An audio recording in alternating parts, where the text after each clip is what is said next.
दिल्ली विधानसभा चुनाव के लिए भारतीय जनता पार्टी ने अपना तीसरा संकल्प पत्र जारी कर दिया है। बीजेपी ने संकल्प पत्र के तीसरे भाग में कई बड़ी घोषणाएं भी की हैं।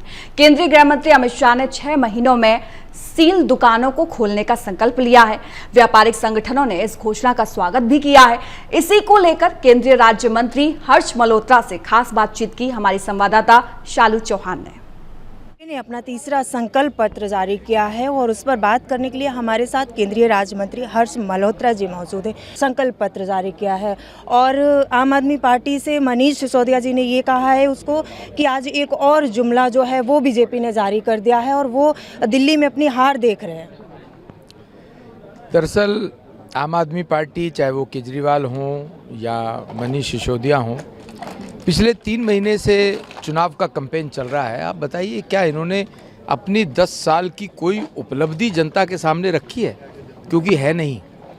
तो ये फ्रस्ट्रेट हो रहे हैं। इनको ये समझ में आना शुरू हुआ है कि दिल्ली की सत्ता से ये बाहर जा रहे हैं, दिल्ली की जनता इन्हें भगा रही है और भारतीय जनता पार्टी को ला रही है। इसलिए ये इस तरह की अनर्गल बातें कर रहे हैं।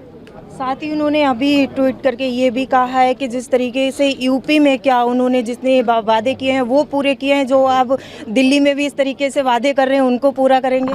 देखिए, आप उनकी फ्रस्ट्रेशन का हाल देखिए। दिल्ली में उनकी सरकार है, उसके बारे में कुछ बताने को तैयार नहीं है।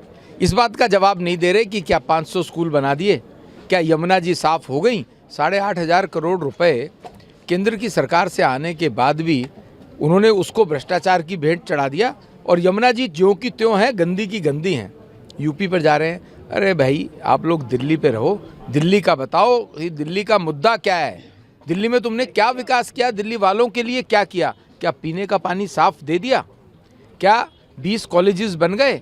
क्या 20 नए अस्पताल बन गए? ये सब वायदे किए थे इन्होंने। मोहल्ला क्लिनिक की राग अलापते हैं। 1000 मोहल्ला क्लिनिक खोलने की बात कही थी। 200 सवा 200 खुले, ना डॉक्टर है, ना कंपाउंडर है, ना दवाई है। अगर है तो कूड़ा पड़ा है, वहाँ जानवर घूम रहे हैं। मोहल्ला क्लिनिक से क्या होगा? क्या वहाँ पर कोई व्यक्ति जाकर के अपना ऑपरेशन करा सकता है, इंजेक्शन लगवा सकता है, टांके लगवा सकता है? ये सब इनकी फ्रस्ट्रेशन है जो इस समय दिख रही है। भारतीय जनता पार्टी जो कहती है वो करती है। अगर उड़ीसा में महिलाओं को सम्मान देने की बात भारतीय जनता पार्टी ने करी थी तो सरकार बनने के बाद अब देना शुरू कर दिया ना। इन्होंने तो पंजाब में 1000 रुपये देने की बात की थी, नहीं किया। अगर छत्तीसगढ़ में भारतीय जनता पार्टी ने वायदा किया था, वो सारे वायदे पूरे कर रही है ना। तो ये क्रेडिबिलिटी की बात है। भारतीय जनता पार्टी की क्रेडिबिलिटी है, मोदी जी की गारंटी है, हर गारंटी पूरा होने की गारंटी है।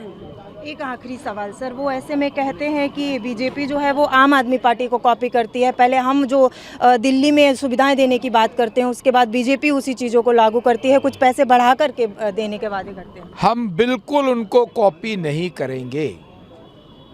वो वायदा करके भाग जाते हैं, मुकर जाते हैं, झूठ बोलते हैं। हम वायदा करके पूरा करेंगे। तो उनकी कॉपी कैसे हो गई? हम करना भी नहीं चाहते। बहुत बहुत शुक्रिया हमारे साथ बात करने के लिए। कैमरा पर्सन शक्ति के साथ शालू चौहान, दिल्ली।